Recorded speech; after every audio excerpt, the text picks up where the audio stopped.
محمد سيد الكونين والثقلين والفريقين من أهل ومن عجم والفريقين من أهل ومن عجم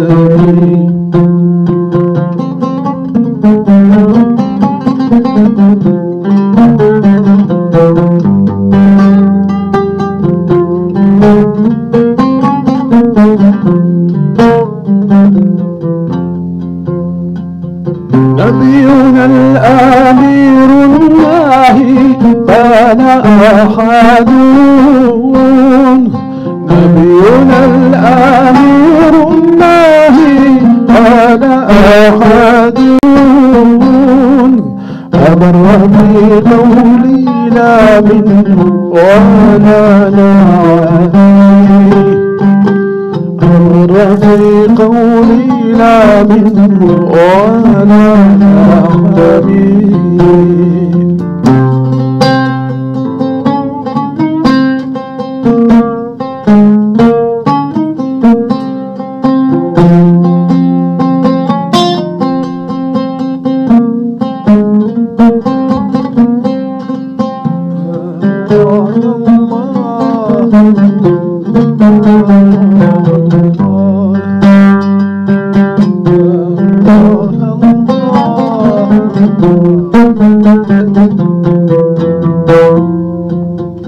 هو الحبيب الذي ترجى شفاعته هو الحبيب الذي ترجى شفاعته بكل هول من الأهوال مقتحم بكل هول من الأهوال مقتحم. شكرا.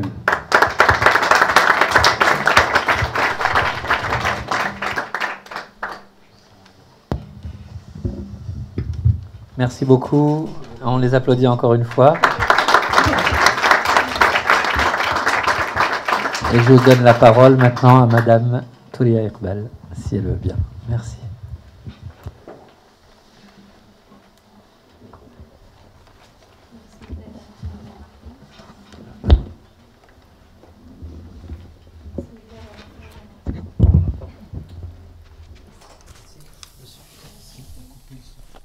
Il n'est pas allumé encore.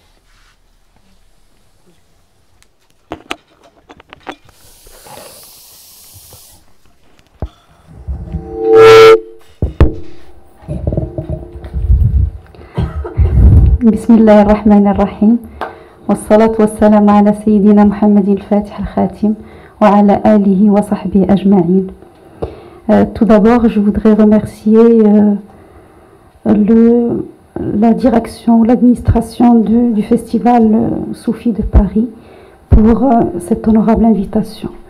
Et je voudrais remercier particulièrement ces deux co-directeurs, le Hajj Abdel Hafid et Lalla Amal, d'avoir tenu à ce qu'on soit là en deuxième présentation de cette soirée. Donc qu'ils soient remerciés pour tous leurs efforts et puis pour toute leur intention d'ouvrir cette dimension-là, la dimension de la spiritualité, la dimension de la bénédiction de ce lieu qui est à l'origine une zaouia, et donc de l'ouvrir pour des activités aussi intenses dans cet accueil, dans cette hospitalité, dans cette amitié et dans cette fraternité. Donc je suis vraiment très touchée et très honorée d'être parmi vous.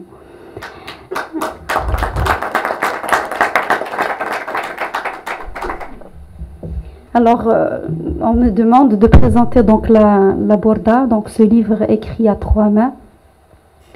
J'ai cette lourde responsabilité de le présenter parce que, si vous voulez, son histoire est le résultat finalement de 3 rencontres, sous le signe également de la même chose, sous le signe de la rencontre d'affinité, de fraternité, d'humanité, d'amitié et d'hospitalité, puisque je pense que c'est un livre qui n'a pas été prépensé. C'est sûr qu'il n'a pas été prépensé à l'avance. Et je pense qu'il n'a pas été au départ, en tout cas destiné à être le résultat et le fruit de ce qu'il est maintenant, puisque ma rencontre avec Lalla Faiza, que je voudrais raconter en premier, parce que chronologiquement, j'ai connu Lalla Faiza en 2006, et je l'ai connue donc chez elle, en Algérie, parce que j'étais de passage pour faire une conférence, et que j'avais dans un premier temps connu le cheikh de la Zaouia de Tamasin, là où elle est originaire, le désert d'Algérie qui s'appelle Tamasin. Et donc on avait reçu à Marrakech, là où on fait aussi des rencontres de ce genre, dans le cadre d'un festival qui s'appelle le Festival des rencontres et musique soufie de Marrakech. On avait le plaisir et l'honneur de recevoir le cheikh de la Zaouia de Tamasin, Sidi Mohamed Laïd Tamassini, qui est un parent de Lalla Faiza et dont elle est originaire aussi, et originaire de cette même Zaouia. Et donc de passage à Alger, dans mon ignorance géographique, j'avais promis à Sidi Mohamed Laïd qu'une fois en Algérie, je le saluerai lors de mon passage, et je pensais que Tamasin et Alger étaient toutes proches, donc je l'appelle pour lui dire que je voulais le saluer au passage. Il se trouve qu'il y a plus de 900 km entre les deux lieux, et donc il me dit: je ne suis malheureusement pas là, mais je vous envoie quelqu'un pour vous recevoir et justement faire les règles de l'hospitalité, comme il est d'autorité dans ces lieux-là, dans le lieu un désert où il y a toute une infinité de possibles, où il y a des rencontres extraordinaires qui adviennent. Et donc il m'envoie Lalla Faiza, et c'est comme ça que je la connais. Et du premier coup, on ne se connaît pas, donc moi il me dit: je vous envoie Madame Intel, elle va vous recevoir au hall de l'hôtel où j'étais. Et de prime abord, je l'ai vue, elle m'a vue, on s'est, de chaque côté on s'est dit: c'est elle. Et effectivement, la rencontre était tellement forte et amicale, et on avait l'impression d'avoir été de tout temps sœurs, et de tout temps amies, et de tout temps de la même famille.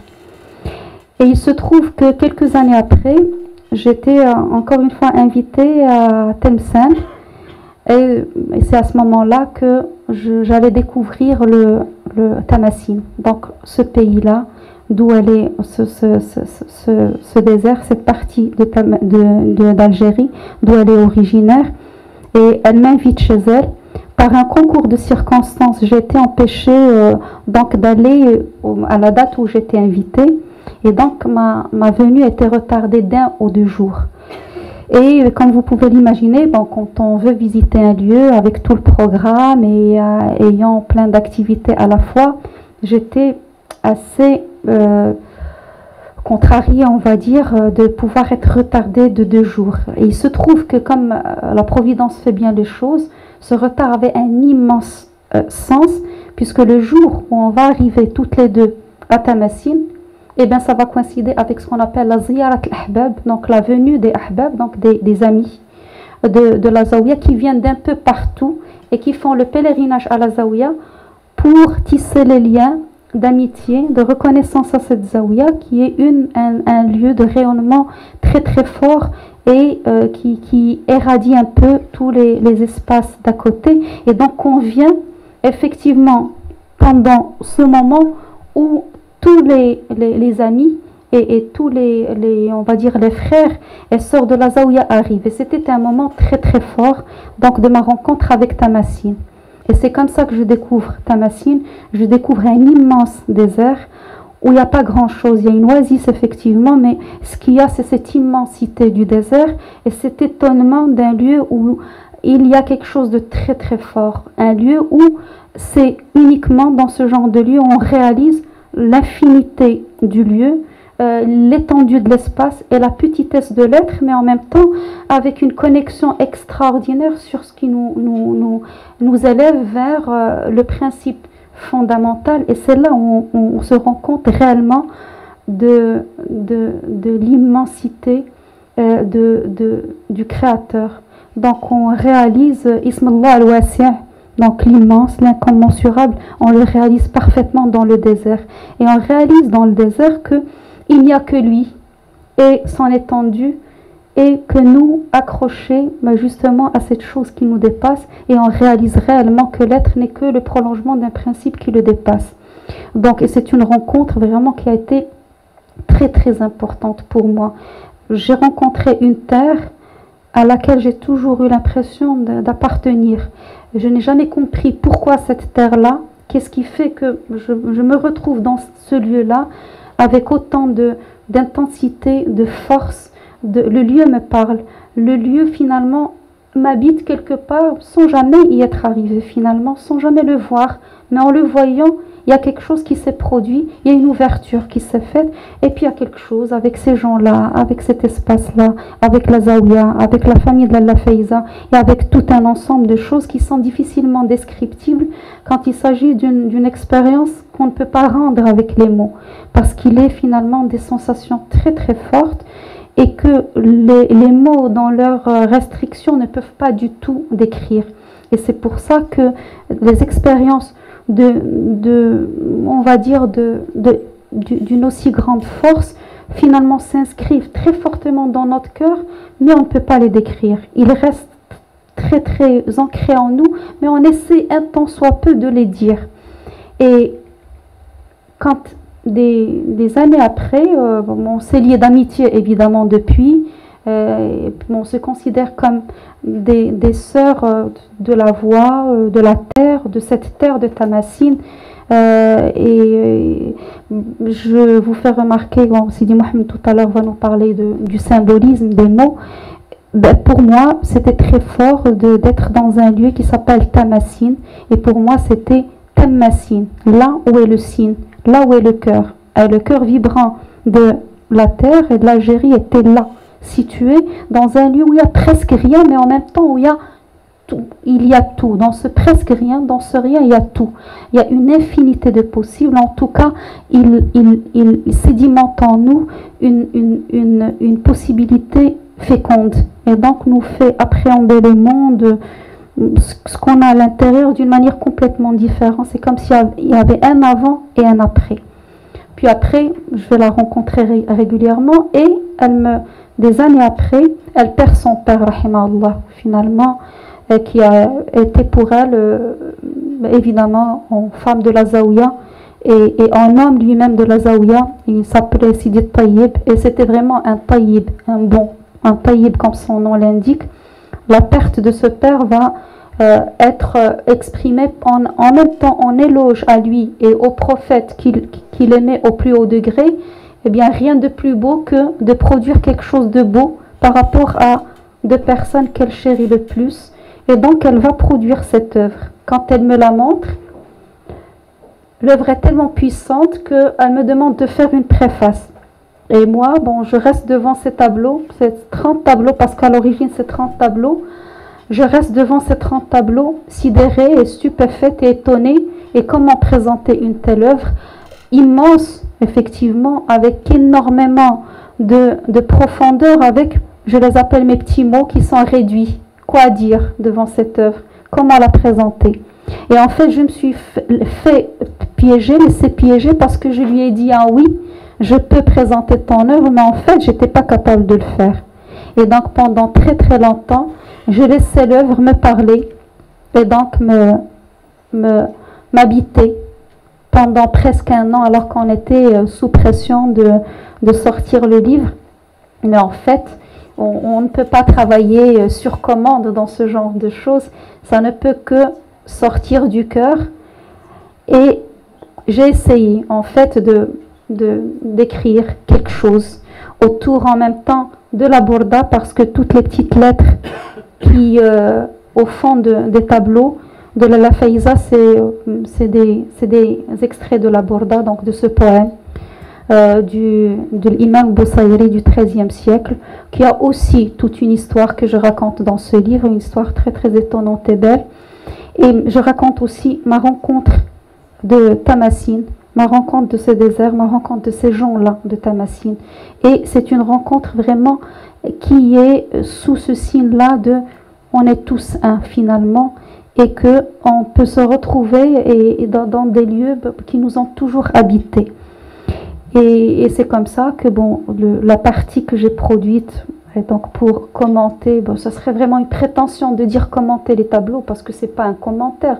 J'étais incapable de commenter tous les tableaux, mais bon, j'ai un peu dit ce que ces tableaux m'ont inspiré. Bon, j'ai essayé de les dire comme j'ai pu. Et puis après, j'ai demandé à notre frère et ami et cher professeur Sidi Mohamed Valsan de faire le travail qui m'a été demandé en premier lieu, c'est-à-dire de faire la préface. Et avant de vous raconter bon, l'histoire de la manière dont a été faite là, ce qui deviendra aussi un texte aussi long que le mien, même plus long que le mien, je voudrais vous raconter mon histoire, ma rencontre avec lui, parce que c'est aussi une très très belle rencontre. Et en fait, avant de le rencontrer lui, j'avais rencontré son père. Et je ne dirai jamais l'étendue de la dette que j'ai envers son père, le cheikh Mustafa Abdelaziz Rahimallah, Michel Valsan, qui a été, pour moi en tout cas, un de mes grands guides dans mon voyage ou ma pérégrination, on va dire, en tout cas mes recherches sur l'œuvre d'Ibn Arabi, parce que je travaille sur la dimension akbarienne. Et très très tôt, dès le moment où je me suis investie dans cet univers si riche, en fait c'est un océan de connaissances. Pour ceux qui connaissent le Cheikh Al-Akbar Muhyiddin Arabi savent que c'est vraiment un océan, comme on a dû dire, de 800 rivages, et que c'est l'interprète finalement du Coran et de la Sunna qui va nous livrer des secrets tout au long de son œuvre incommensurable, que ce soit les Futuhat, que ce soit les Fusus al-Hikam, que ce soit les épîtres d'Ibn Arabi. Et donc, au départ, comme tous les chercheurs dans cet univers-là, on ne peut être qu'étonné devant l'immensité de l'œuvre. Et des fois, on a l'impression d'être égaré devant cette œuvre-là. D'ailleurs, le Cheikh Al-Akbar nous le dit dès le départ dans ses Futuhat, et quand il rappelle qu'il n'a rien écrit autrement que par dictée divine et enseignement seigneurial, et qu'il avertit le lecteur d'emblée en lui disant plonge dans l'océan du Coran si ton souffle est assez puissant, est assez ample. Donc si tu as le souffle assez ample, tu peux t'y aventurer, mais si tu ne peux pas, eh bien au risque d'une grande noyade, abstiens-toi. Et donc dans cet univers et dans ce grand large de connaissances et de sciences, le Cheikh Mustafa a été un de mes guides en fait, puisque à chaque fois que j'ai lu une traduction du Cheikh Mustafa, j'étais extrêmement étonnée par la qualité de la traduction. Mais ce qui me sidérait encore davantage, c'est les annotations du Cheikh Mustafa, qui va faire tous les liens et les connexions possibles et imaginables et inimaginables aussi entre une œuvre immense et qui peut paraître éparse et disparate.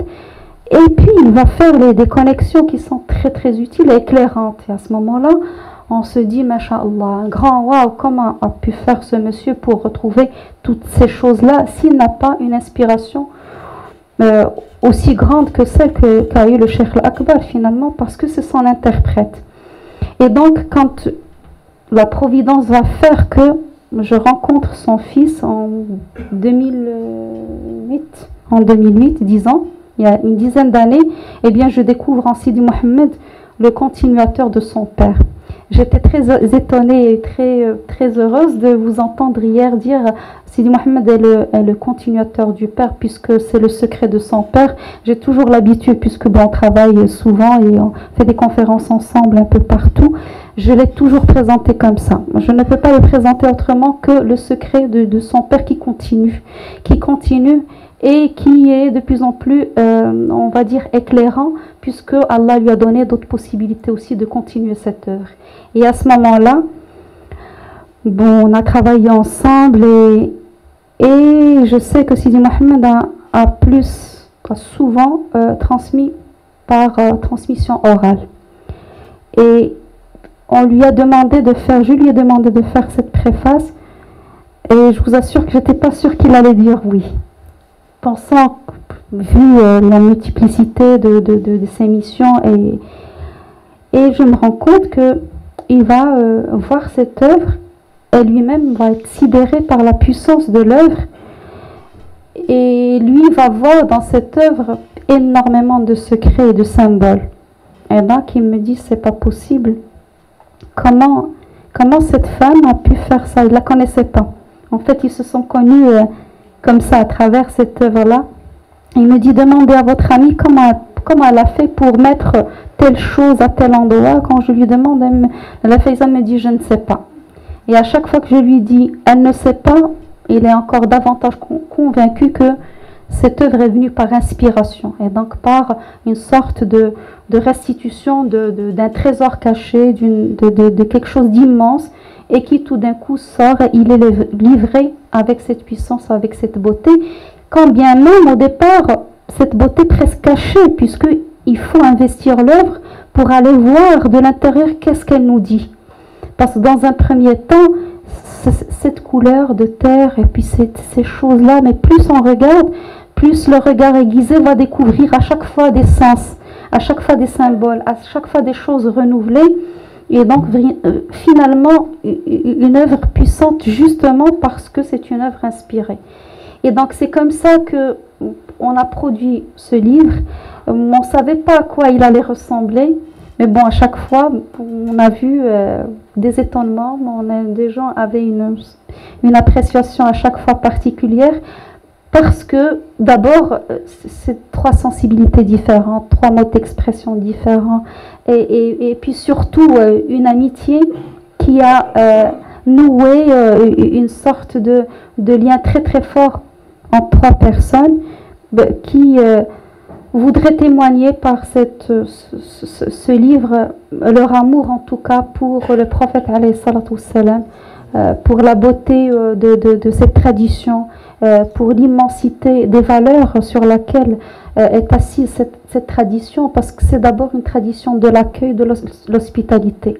Et à chaque fois, je reviens sur ce mot, puisque à chaque fois, c'était une question d'hospitalité, c'était une question d'affinité, puis c'était une question simplement de dire, voilà notre point de vue à travers quelque chose. On éloge au prophète, on éloge à la Burda, on éloge à la beauté et à la manifestation de beauté à travers cet islam. Et donc c'est comme ça que ce livre est né. Et nous sommes très heureux de vous le présenter aujourd'hui. Et voilà, c'était un petit peu de cette manière-là qu'on a voulu rendre hommage à ce qui nous fonde le plus. Et donc à ce modèle prophétique en nous, à cette beauté qui des fois cachée même dans cette tradition, parce que des fois elle est cachée dans le prophète alayhi salatu wassalam. Il y a que ceux qui le connaissent et qui peuvent voir cette chose extraordinaire. Et je finirai peut-être par lire 3 petits passages, si vous voulez bien. Si j'ai pas débordé de mon temps, sur le temps qui m'est alloué, je voudrais vous lire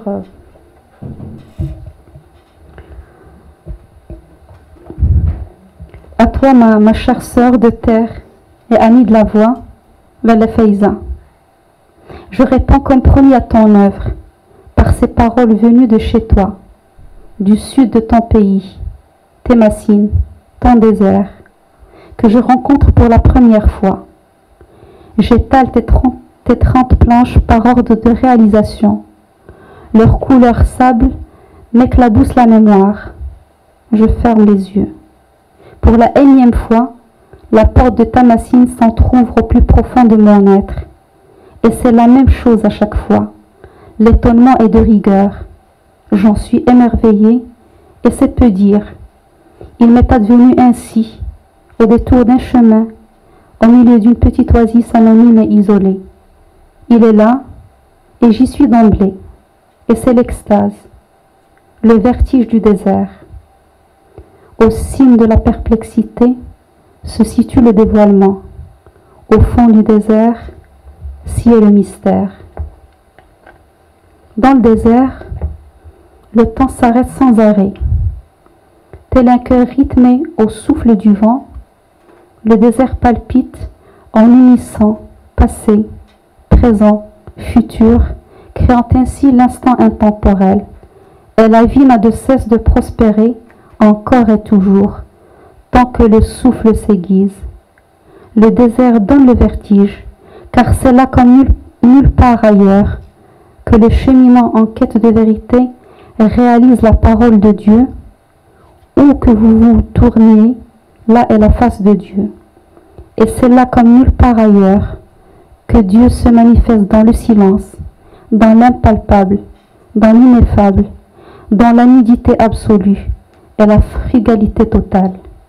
Dans cet immense espace, on n'a pas d'autre choix que d'être à l'écoute des signes, à l'affût des détails, des messages subtils, en gardant le cœur, le corps et l'esprit dans l'ouverture et l'accueil.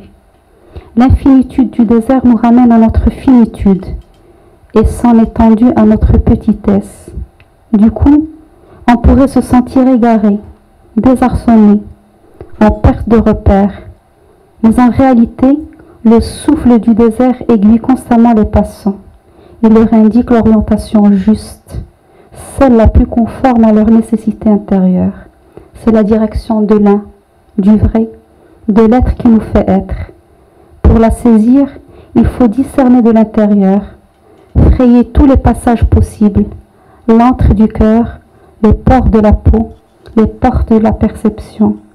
Et c'est seulement alors que la présence invisible du vivant se manifeste subtilement dans tout ce qui est visible, dans ce souffle léger, ce silence exquis, cette vacuité d'où naissent les choses. Le divin profère ses mystères. À Thémassine, j'ai fait l'expérience de l'accueil et de l'abandon, l'expérience de vivre le désert comme un grand vide, rempli de tous les possibles, un vide qui ramène à l'essentiel de l'essentiel, à Dieu et au divin en soi. Dans l'immensité de Thémassine, l'unique se manifeste dans le multiple, dans chaque grain de sable, dans chaque rayon de soleil, dans tous les petits êtres qui bougent et qui vivent, qui habitent les entrailles de cette terre, dans la chaleur du cœur de ses sœurs et frères en Dieu, qui m'y ont accueilli avec un naturel et une générosité sans pareil. À Thémassine, l'unique se révèle dans le fil du souffle qui relie toutes choses, le ciel à la terre, la matière à l'esprit, le cœur au corps, la voyageuse que je suis, à cette terre et à ces palmiers que j'ai le sentiment de n'avoir jamais quitté. À Thémassine, le temps cesse et devient espace, lieu de tous les liens. À Thémassine, mon cœur devient ouverture, respiration remplie d'ardeur pour ne plus faire qu'un avec l'un. Je vous remercie.